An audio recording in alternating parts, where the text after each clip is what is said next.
예수님께서 예루살렘에 입성을 하시고 일주일간을 예루살렘에서 사역을 하십니다.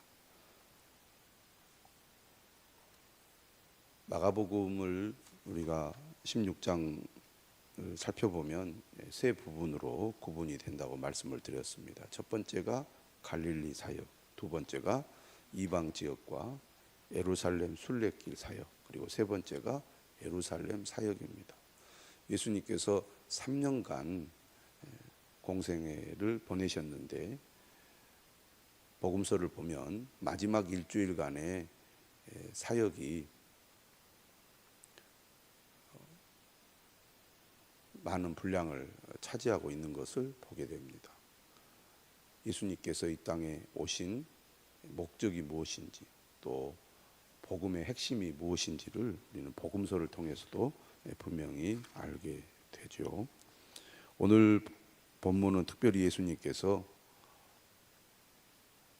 무화과 나무를 저주하시고 성전에 들어가셔서 장사하는 사람들을 쫓아내시는 일을 하셨습니다.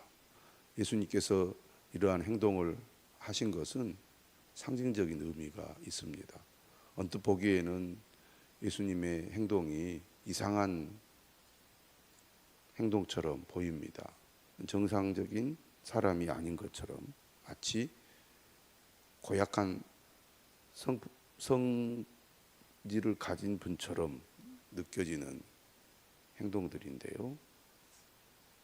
예수님의 이러한 행동에는 분명한 이유가 있었습니다.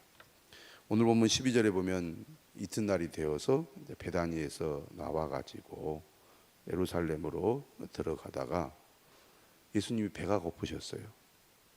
멀리서 보니까 잎사귀가 있는 한 무화과 나무를 보셨습니다.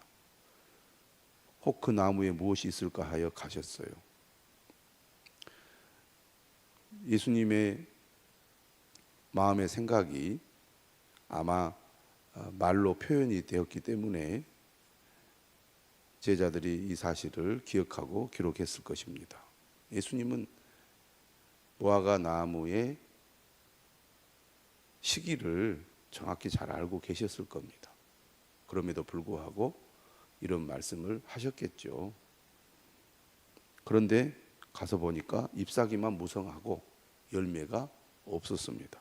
그런데 마가복음은 어떻게 기록을 하고 있느냐면 아직 무화과 열매가 익을 때가 아니다 라고 얘기를 했습니다.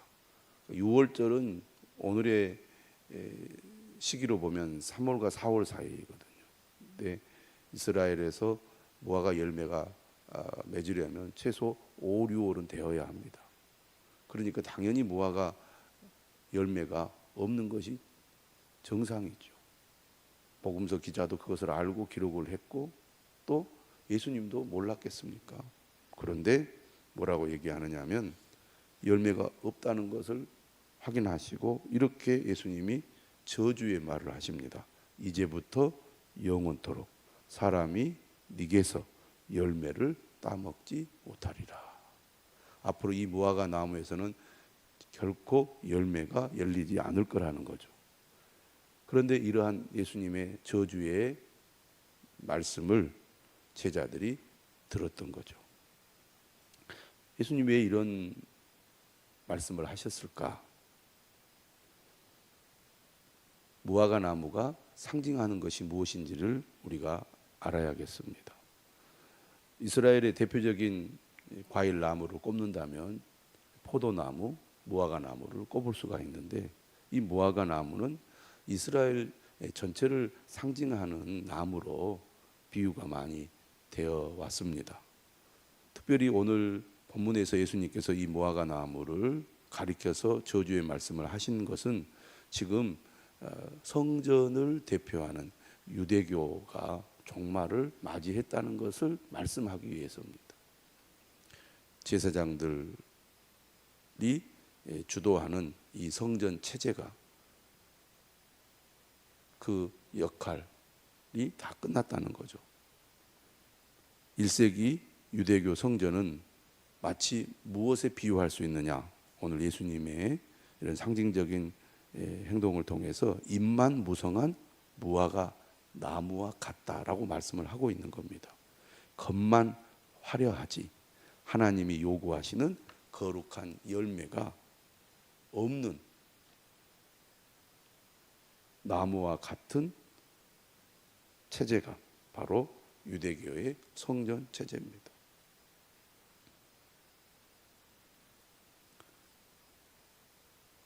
예수님께서 오늘 본문을 통하여 예루살렘에 들어가시는 것은 성전 유대교의 종말을 고하기 위해서입니다.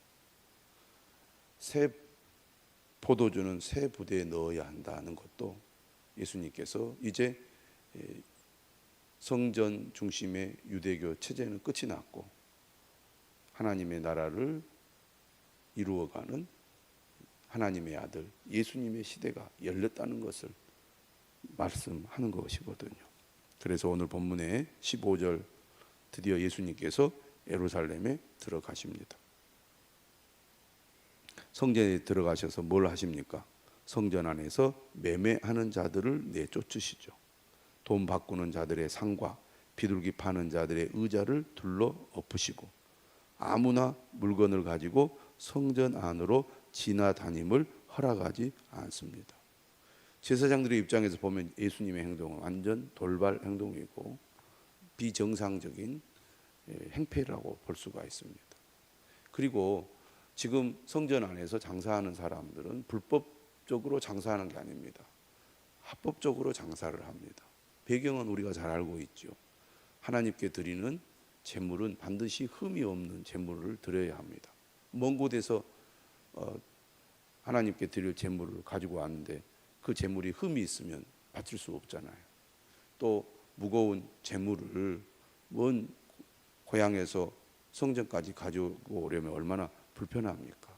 그래서 돈을 가지고 와서 성전에서 제물을 사가지고 하나님께 바치면 누이 좋고 매부 좋고 얼마나 편리하고 좋습니까?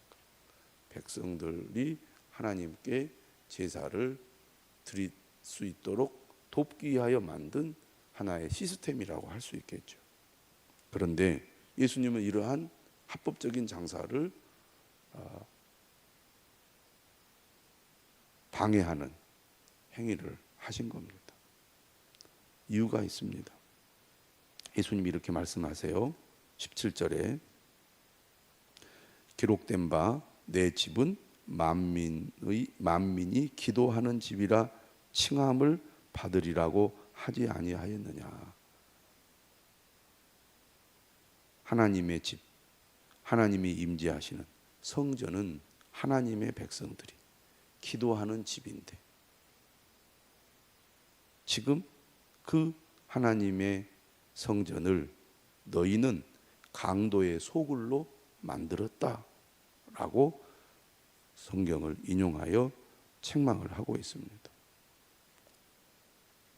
다시 말하면 겉만 화려하고 속은 온갖 탐욕과 부정으로 가득 차 있다는 것입니다. 이러한 성전 유대교를 향하여 예수님께서 성전 장사하는 사람을 내쫓으심으로 심판을 선언하고 종말을 고하는 말씀을 하신 것입니다. 만민이 기도하는 집이라는 것은 온전한 예배를 통해 하나님과 거룩한 교제가 있는 곳이라는 의미입니다. 그런데 강도의 소굴로 만들었다는 것은 무엇을 의미합니까? 백성들의 형식적인 신앙과 지도자들의 탐심을 채워주는 종교 기관으로 전락해 버렸다는 것입니다. 이처럼 유대교의 성전 체제는 썩을 대로 썩어서 더 이상 하나님이 임재할 수 없는 곳이 되고 말았다는 얘기죠. 오늘 우리가 속한 교회 공동체도 유대교의 성전 체제처럼 변질되고 타락할 가능성과 위험성이 항상 존재하고 또 그렇게 되고 있는 경우도 역사적으로 있어 왔습니다. 지금도 마찬가지죠.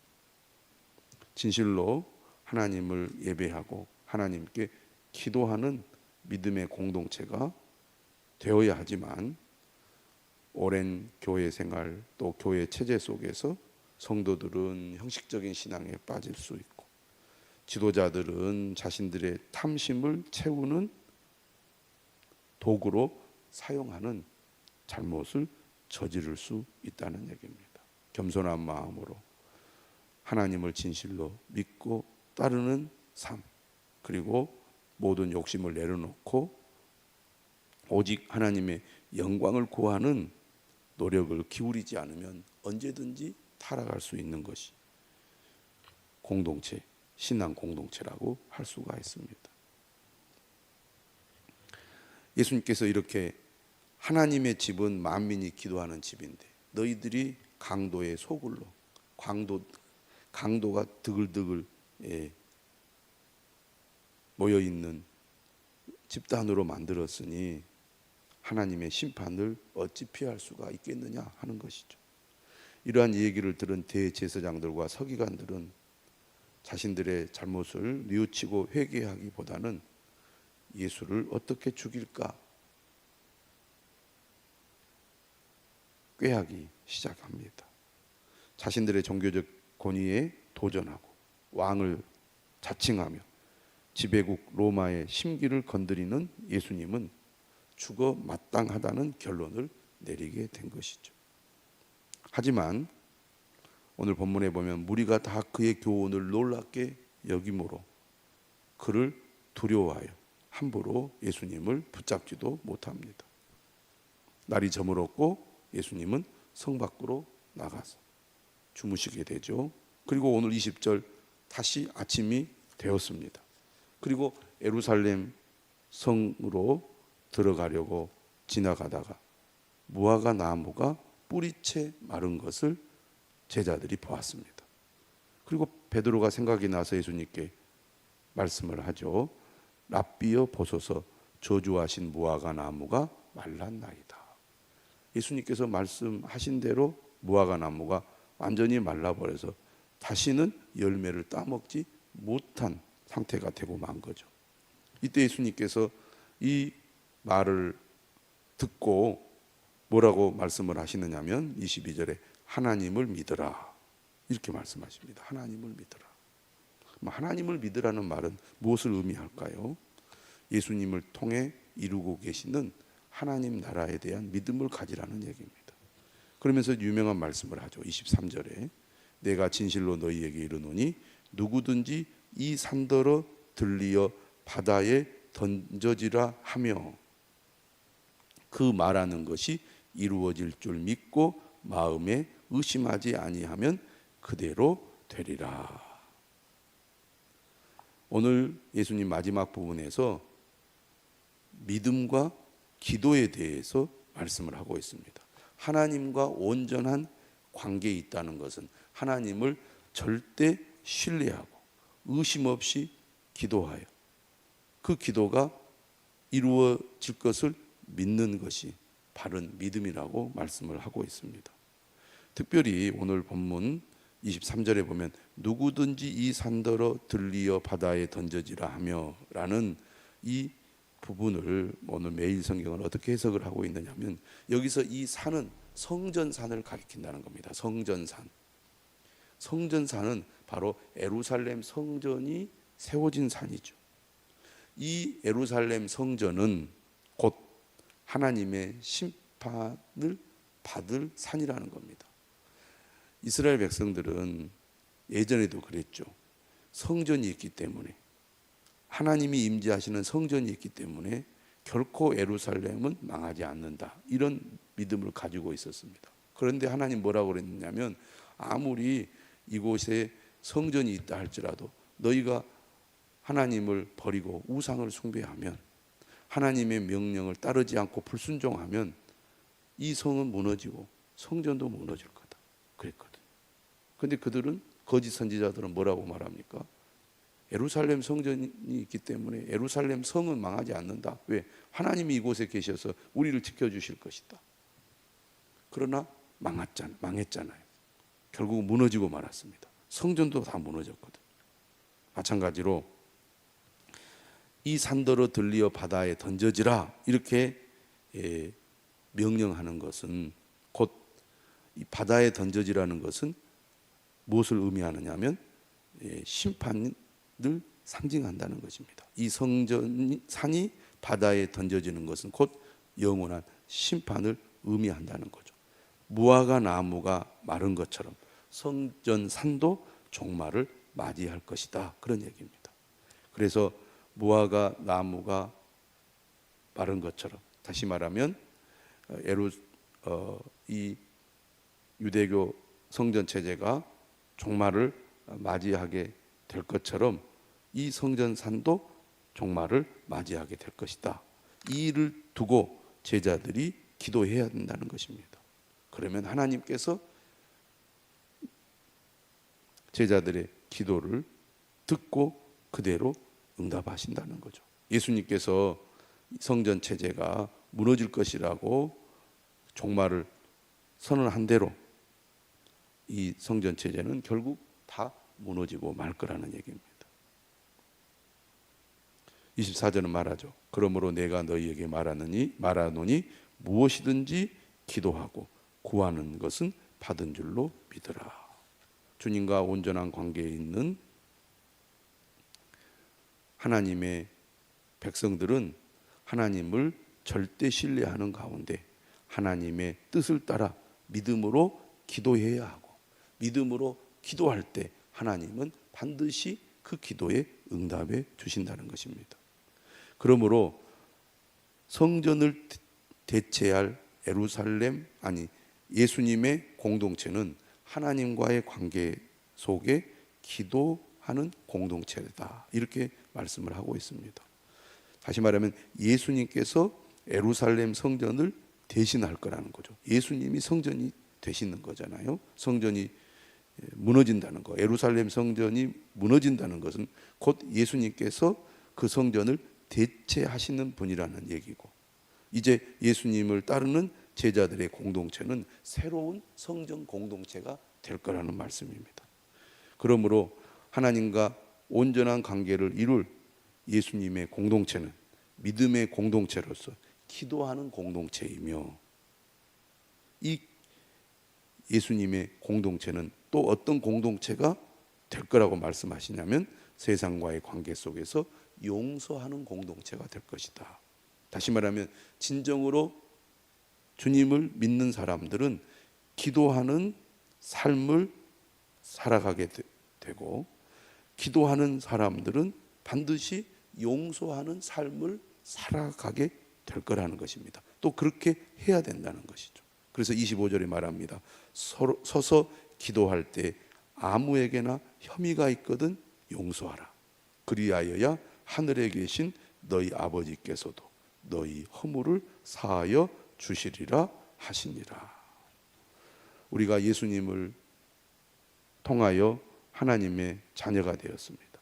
믿음의 공동체를 이루었습니다.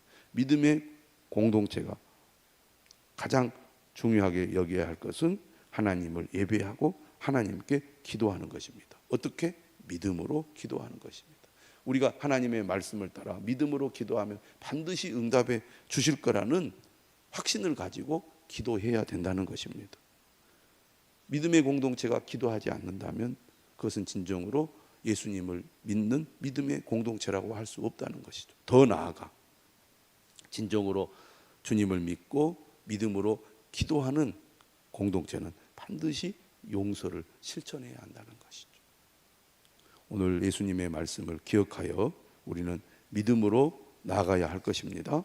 진정으로 주님을 믿고 깨어 기도해야 할 것입니다. 더 나아가 우리는 주님 안에서 서로 용서하는 사랑의 공동체를 만들어 가야 할 것입니다. 그럴 때 이 믿음의 공동체가 하나님께 영광을 돌리고 쓰임받는 공동체가 될 줄로 믿습니다. 기도하겠습니다.